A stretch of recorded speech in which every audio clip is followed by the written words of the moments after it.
ready to build resiliency, create a healthy lifestyle, and overcome adversity with a warrior mindset.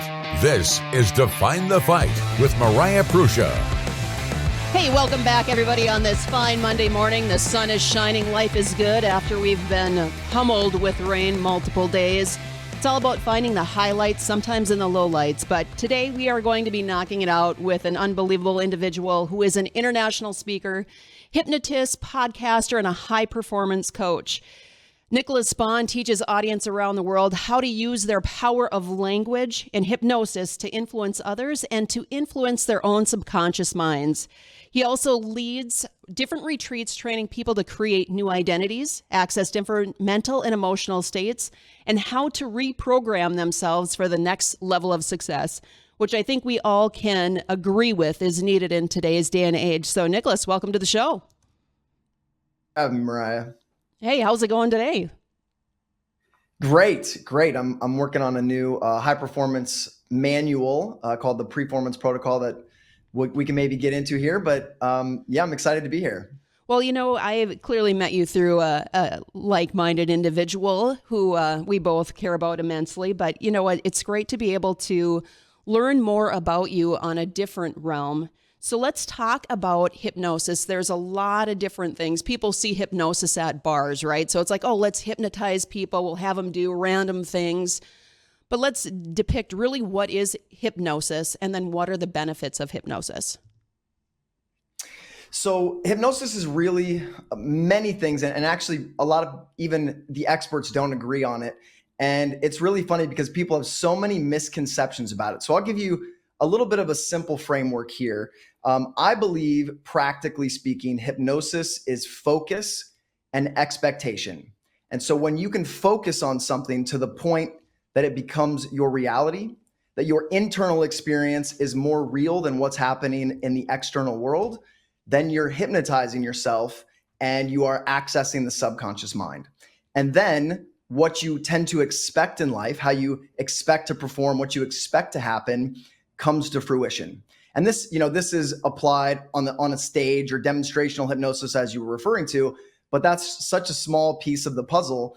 I don't even spend that much time there. I'm helping people to program and reprogram their subconscious mind for more success, better emotions, and to accomplish the goals that they want to accomplish.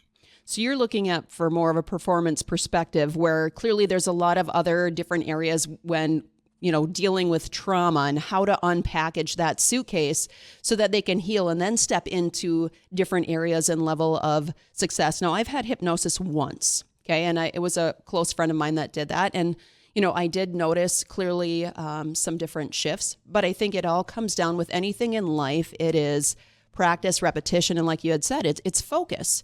And what we focus on is where all of our energy is going to go to, and it's going to gravitate, whether it's negative, whether it's positive, whatever that may or may not be. So when you're working with a client, what is the frequency level that you're typically working with them? Is it once a week? Is it monthly? Especially when somebody is brand new to hypnosis. It really varies depending on what they want.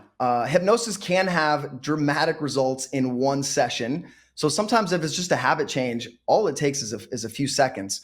Sometimes if someone has just an emotional pattern, I can, in a conversation, retrain their subconscious mind to access a different emotional pattern.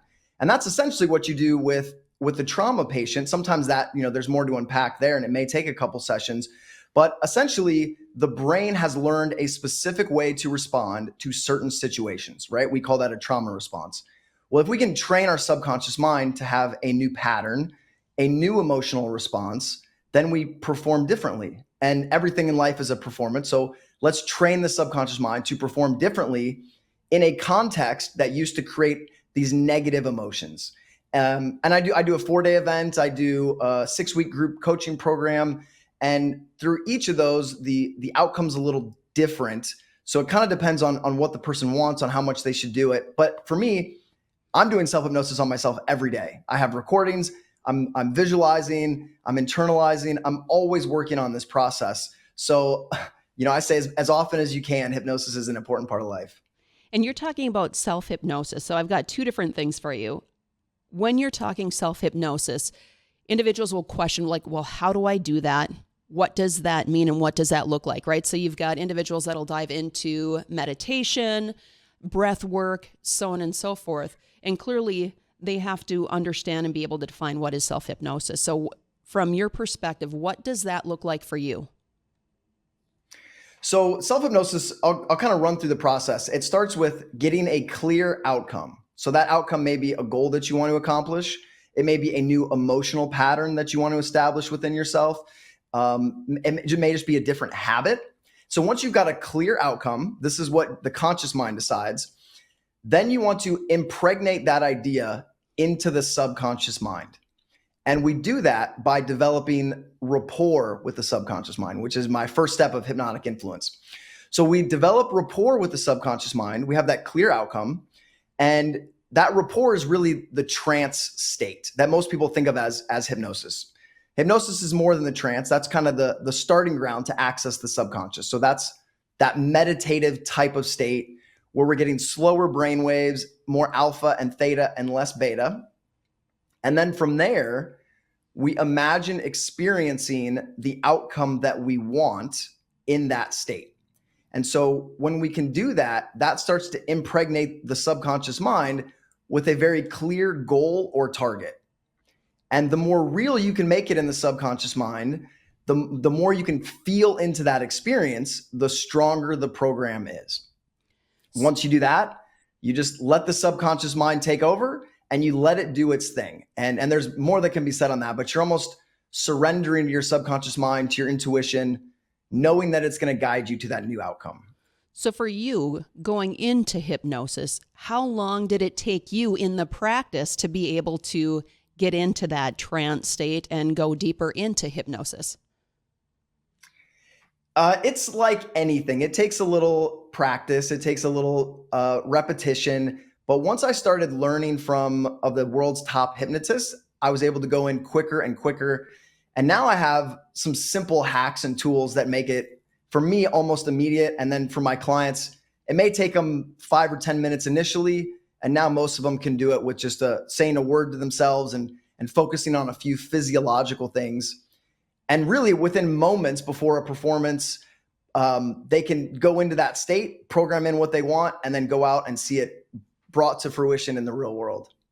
And it, like you said, with anything, it takes practice. Whether you're training for a fight, whether you're training for different things within life, you're not going to be a one and done. I mean, that's the reality. It takes time. It takes practice. But what do you see in regards to individuals on benefits? So what are the key benefits? Yes, besides reaching the outcome, there's a lot of different facets. And I know it depends on what is their goal. You know, is it for success? Is it for reprogramming behavioral patterns? What are a lot of the key benefits that people don't recognize with hypnosis?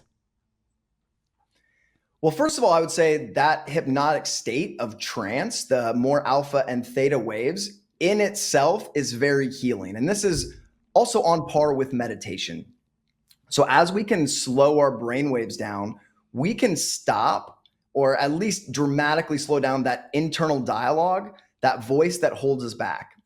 Because that voice lives at a certain frequency. And when we're in alpha and theta brainwaves, it tends to dissolve. And our brain and our body accesses a state similar to REM sleep. So just in that alone, it's very healing. It allows you to be more productive with less effort. Now, when you get into the specific outcomes with hypnosis, they're all over the board. I mean, habit change, like we talked about, performance, new emotional patterns, really, and even accessing information that's already within you. I do this a lot where I'll go in. The other day, I forgot a password on a computer I hadn't used in a while. And I literally closed my eyes, went into trance, asked for the answer, and immediately I knew the password. And it had taken me 10 minutes of trying to remember it until I asked the subconscious mind. So we can pull information from it. Most people don't know how to do this. We can pull information from it and we can put information into it. It's the most incredible supercomputer. When we look at the power of the mind, we're only partially tapping into it. And when we go into a deeper level to understand, that's when we can open up so many different gifts and so many different things that are out there. We spoke about how to develop an identity and how to change it through hypnosis. So, Nick, I know that clearly you're an expert in this area. I want to dive into that because there's a lot of individuals that are struggling with identity. So you look at kids. I just had my oldest son. He's a senior, graduated from high school. Now, what is that identity? He knows high school, but now it's that shift. For myself, I have different shifts that are going on within my life. And it's like, what does that look like? So how can you help individuals, A, develop an identity, and then 2, shift into being successful with that transition through hypnosis? Well, first of all, let's talk about how we get identity. So at a very young age, 0 to 7, kind of from birth on to 7, we're in a state of theta brainwaves, which, if you remember our earlier conversation, is what hypnosis is. So at that age, we start to develop these ideas about the world, about ourselves, and about how we fit into the world. So these aren't things that we consciously decide, hey, I want my life to be like this. I want to be this way. This is usually the media, our parents, our friends, our neighbors, our coaches that tell us things about ourselves. Hey, little Johnny, you're so funny. Hey, Susie, you're a great achiever or you're intelligent. Or a coach might say, you're no good at this. You're not creative. You're a slow learner. You have a learning disability. Whatever they tell us, we don't have the filter because we're in hypnosis. So people at that young age tend to believe these identities, and those identities form their behavior for the rest of their lives, because our subconscious mind is always striving to keep us consistent with our self-identity. So if you hear about people who experience what we call self-sabotage, consciously, in their conscious mind, they have a goal or somewhere that they want to go, something they want to be or do, but they always feel something inside of them is holding them back. They tend to get close to that level of success and then they sabotage. I know probably everyone listening to this has experienced this at some level. Well, that's just your subconscious mind trying to stay consistent with the identity it has for it. Does this make sense? Absolutely. It's like the script that they've known their entire life, and who wants to veer off the script? Correct. So now, how do we change that? Well, basically the same process we followed for how I shared about self-hypnosis, we're going to follow with changing an identity. So we first must decide who we want to become, what we want to be like, how we want to perform, how we want our emotions to be in certain situations. And once we do that, we then go into that trance state. We go into self-hypnosis and we start to imagine. Our imagination is our creative mechanism. We start to imagine ourselves being differently. We start to experience it. We start to emotionalize it.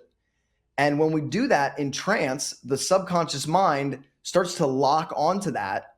And it starts to say, well, if I'm experiencing this, I must just be this type of person. I must be capable of the thing, because it doesn't know the difference between what's real and what's imagined. So as we start to imagine acting differently, performing differently, being perceived differently by other people, the subconscious mind starts to lock onto that and says, oh, I must be this type of person. Let me change the behaviors. Let me change the emotions. Let me push this person automatically to that goal. Have you found that there's certain individuals that go into self-hypnosis without even recognizing that they're going into self-hypnosis? Because you're talking about, oh, I must just be this person.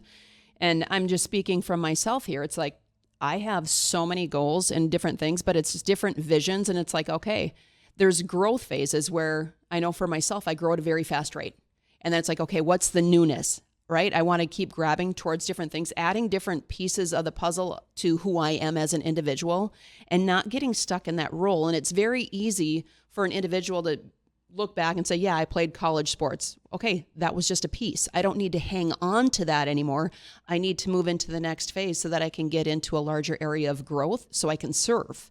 So I don't know if you found that, or what are your thoughts on that, Nick, in regards to, are some individuals going into self-hypnosis without even recognizing it, or do they already have certain tools that they've added into their toolbox through different failures or lessons that they may have seen in life? Absolutely. We're always hypnotizing ourselves, sometimes to our detriment and sometimes to our benefit. Some people do this automatically, right? They set a goal, they start to imagine it, they obsess over it, and it gets ingrained in the subconscious mind. until it becomes an automatic driving force. And so as you talked about, we develop all these identities. I was a college athlete as well. I was a fighter, and those are part of what I am. But then once you realize you're more than those identities, then you can have many of these things that you do, but not be defined by them. You can start to look at yourself as, hey, I'm successful in all of these areas.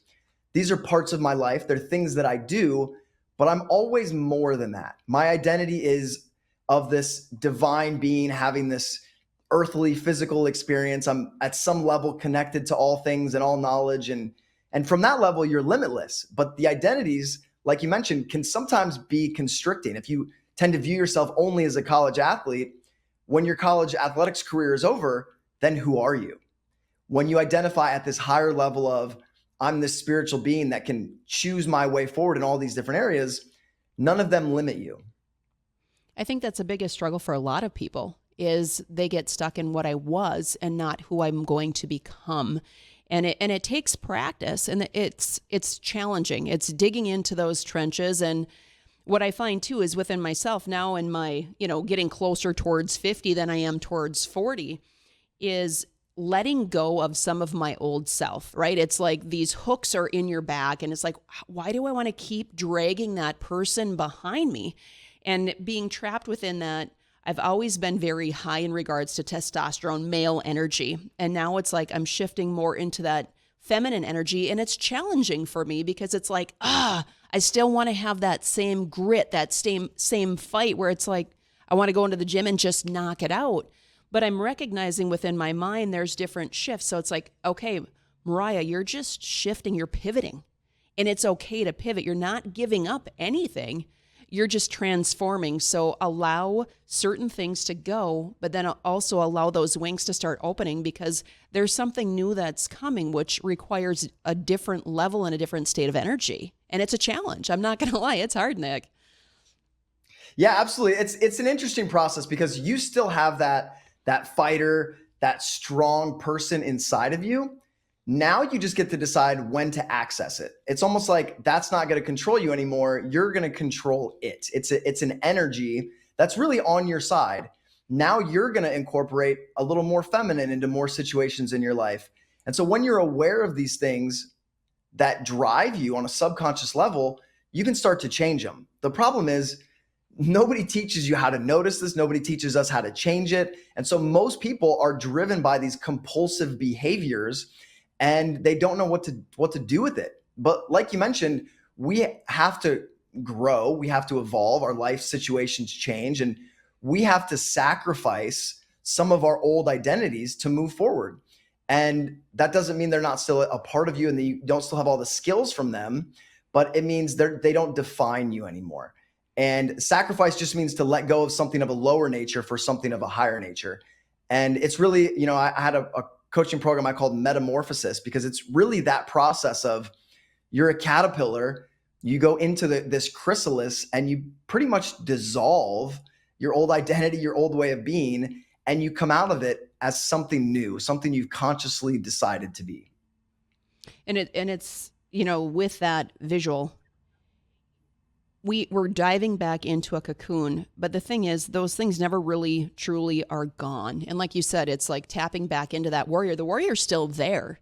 It's just that you are choosing it at a different state on when you actually need it. And I'm going to be honest with you. I still think at some, place, I don't know if it's necessarily an if, it's a when with all the different things that are shifting in the energy within our country and within the world and within the spiritual realm. I know that warrior is going to come out when it needs to come out, right? So it's like, okay, let's just hone in this energy, hang on to it. Let's talk about the power of words. So looking at the power of words, you can use words to empower or you can use them to take power. And when we look at what's going on in social media, prime example over the weekend, there's so much hate that is shifting over. It's like such extreme left, such extreme right, and it's really blocking off the rational brain in regards to our train of thought. And it's like, let's just take a step back here and then look at what are you currently projecting on your own social media? Are you taking power or are you trying to add to? And we're so divided right now, Nick, and it's really important for us to recognize we have to own how we show up. And that's not just from a physical realm, that's a spiritual, but it's also how are we showing up on social media? So let's talk about the power of words and suggestive programming and how you see it in today's day and age being used. A very relevant topic. I don't like to go too deep into politics because that's not how I serve the world, but I do have to talk about it because it's such an influential part of our lives and our emotions. So, a lot of hypnotists disagree. They think that some think that hypnosis can't make you do anything against your will. Other people think that it can. But here's a few pointers there. A lot of people don't have their own will. They haven't decided who they are, where they're going. They're like a leaf or a feather in the wind. They don't have a will. So their will can be manipulated. And you and I see that all the time on social media. It is very easily manipulated. And the second thing is, with a good hypnotist, they can change your will. And so this is what the media and politics do, is they take people who don't have a will, or they change somebody's will, and they're believing and responding to things in a way that might not be aligned with who they truly are, just through the power of these words and these suggestions. And earlier we talked about identities. So let's touch on that, because you're talking about politics and polarization. People tend to identify with the party that they most closely associate with. So I'm a Democrat or I'm a Republican. And here's the problem with that, is because your identity is always trying to keep you consistent with that. It almost doesn't matter what your party does or what they believe. Your subconscious mind will agree with it and go along with it, and it will delete anything else to the contrary. So all these people that love Trump, they can't see his flaws. And the people that hate Trump, they can't see the good sides of him. And the people that love Biden, they can't see the flaws in Biden's cabinets as well, So it's really fascinating how the mind is distorted and how the media is constantly putting ideas and programming in to shape the way that you see the world and the way that you make decisions. Well, you mentioned identity, where everybody kind of feels, and I shouldn't say everybody, but a majority of the individuals don't even realize how lost they are within finding their identity. But right now, too, a lot of individuals are looking and adding labels to themselves. So you talk about left and right, but we look at all of the different labels across the board, and it's like, all right, can't we just be, hey, I'm Mariah, this is who I am, or hey, you're Nick, or trying to find a team. And it doesn't matter. So if my friend jumps on the bandwagon of this team, well, then that's the team that I should be on too, because then I'm part of something, which shows that there's, you're looking at self-worth. You're looking at different pieces of themselves that they haven't gone on a deeper level of discovery. Like who am I actually right now? And if they're not willing to go into that state, it's very easy to attach themselves to an individual or to a party or to a label. And I think that's one of the biggest problems in today's day and age, is until you truly find and do the work on yourself, you're never really going to find yourself, and you're going to gravitate towards somebody else who is, giving you feels or energy. Same with what people post on social media.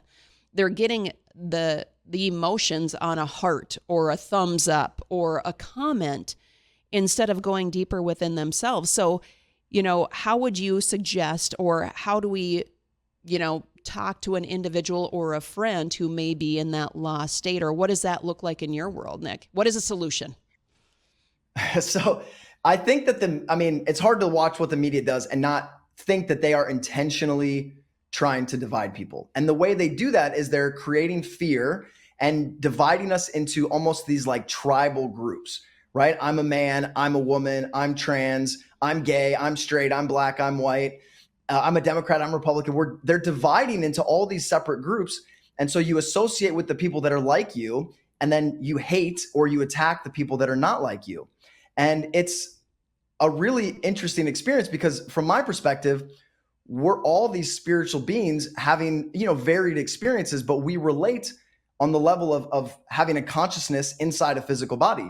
So in my mind, we're all the same. So why are we dividing based on these arbitrary lines of gender and race? And to me, they're just not that important. But the media is getting people to identify at that level, and and creating fear. And with fear and identifying at the tribal level, you're going to go after everyone that's not like you. And I think that's what's happening. And when we can start to find our commonalities, our common struggles, our common goals, our common values, we can start to shift out of that, and we can recognize that we're more than what the media is trying to portray us as.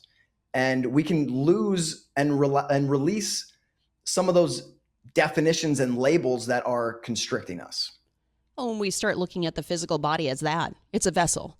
Our spirit is where the worth is really at. And it's like we've been trained to look at the superficial of the being instead of going into, hey, where's their light? What is their light? And what do they actually truly stand for?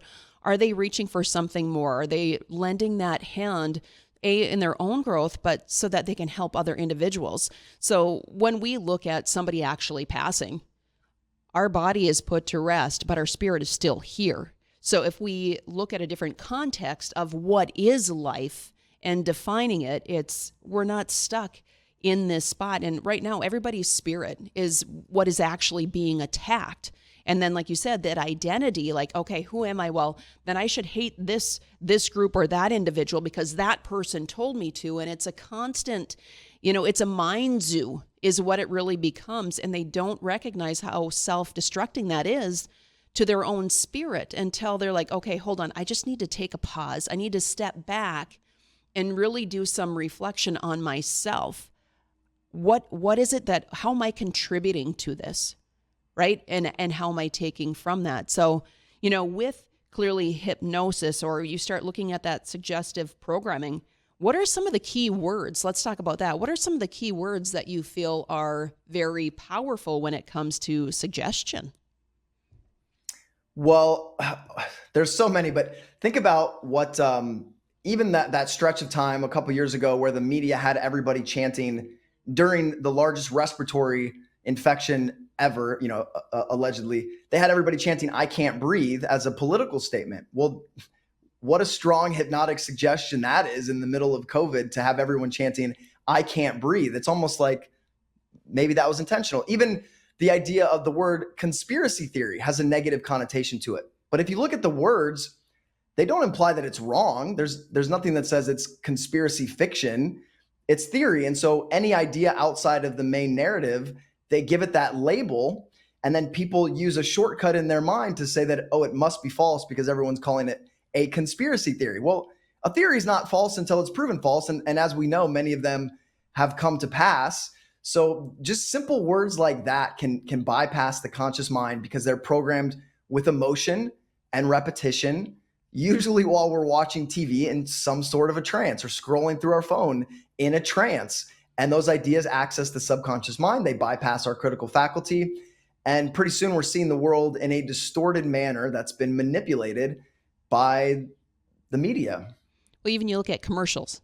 So when you start looking at the pharmaceutical pushes of those, all of a sudden, and Pat and I kind of laugh at this, but not laugh at it at the same point when we're watching the commercials where it's like, you have these individuals that are happy, jubilant, just kind of dancing around. And then in the soft or the deep voice, and this might lead to death, leaky bowel, all these different things. But yet the person isn't focused on the adverse effects of what, that prescription or whatever that may or may not be. They're focused on these bright, elaborate colors and the joy that is on that individual's face.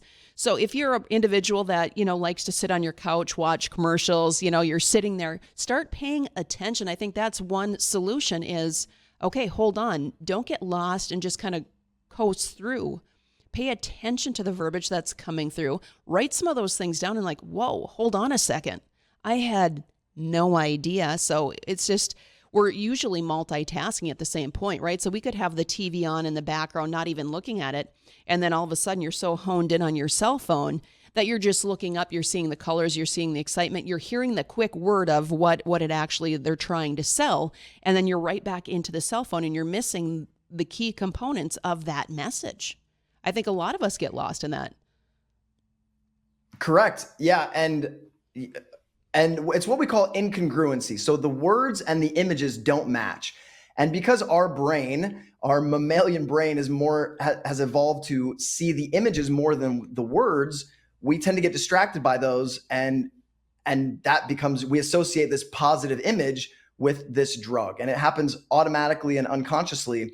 And when you start to look for it, you'll see deception everywhere, unfortunately. I remember I went to the grocery store, and there were these eggs that were for sale, and it said pasteurized on them. And on the carton had a picture of these green pastures.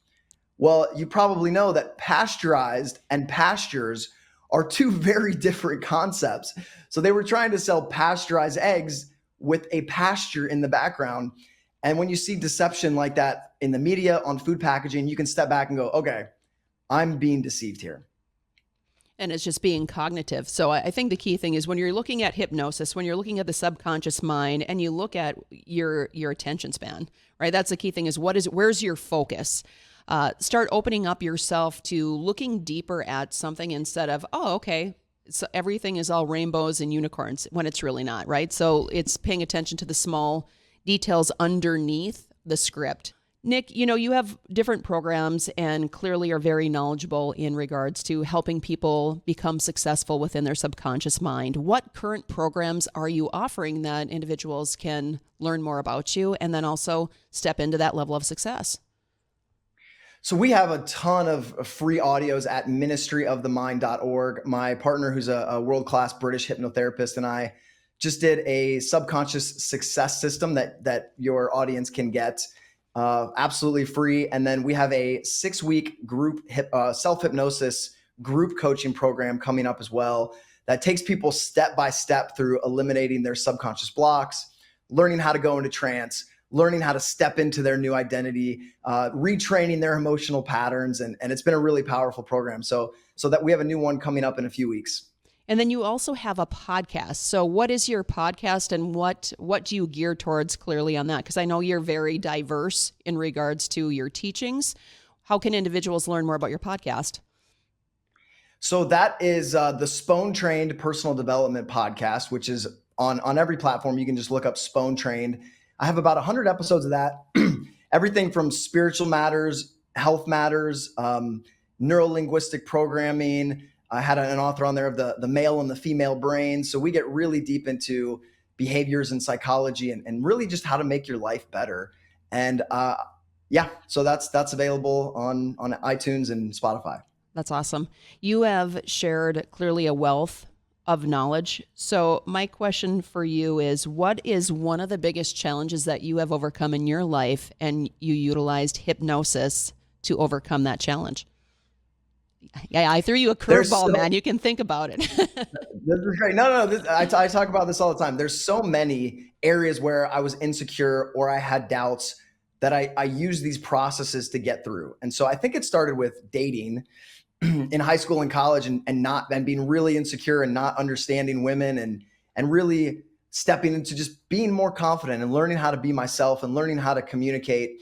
And then that turned into, as I started speaking, I remember I totally froze up on an important speech and I got so anxious. I was so embarrassed that I had to learn how to master my mind when it came to speaking and, fighting and wrestling and competing, learning how to visualize my success in those areas.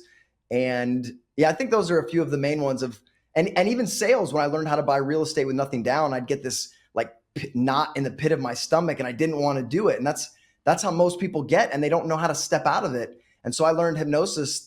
And I put myself into a state where I love making sales calls. I get joy out of it. I got really good at it. And there's nothing special about me. I just learned how to use my subconscious mind to change how I perform.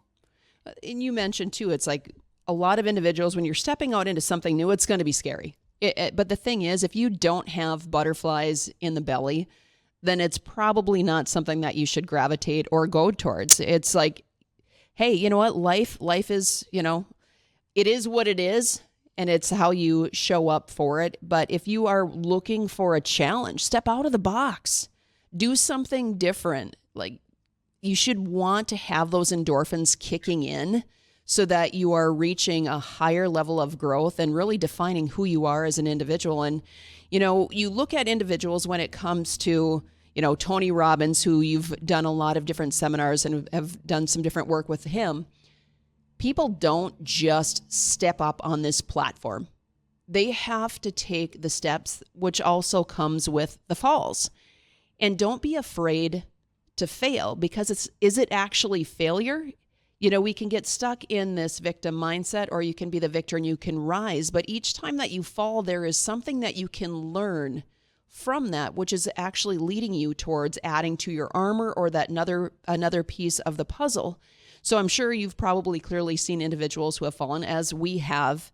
What is one quote or one key piece of motivation that you would state to an individual on, hey, okay, you might feel like you're stuck right now, but you're really not?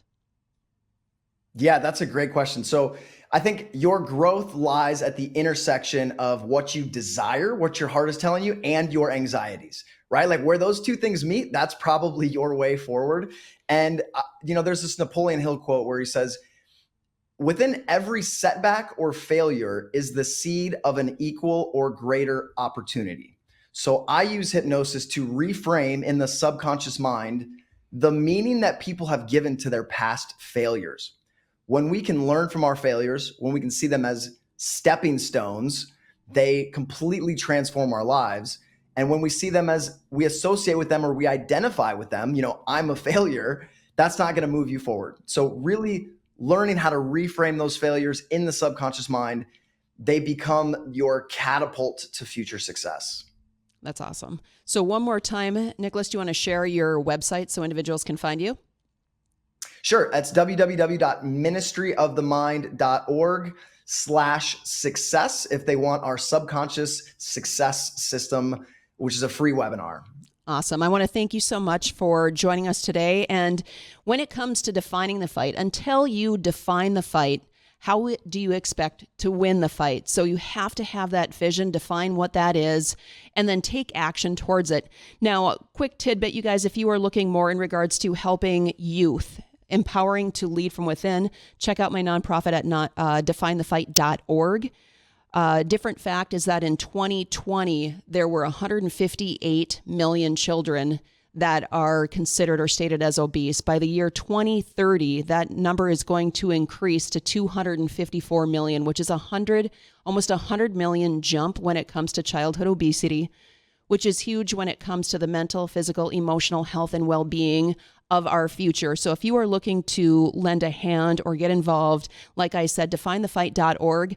In this life and in this day and age, it's very important that we understand that, yes, we lead from within, but we want to make sure that we're empowering without. So step forward within the world, take action, and define your fight. Thanks for joining us today. See you next week.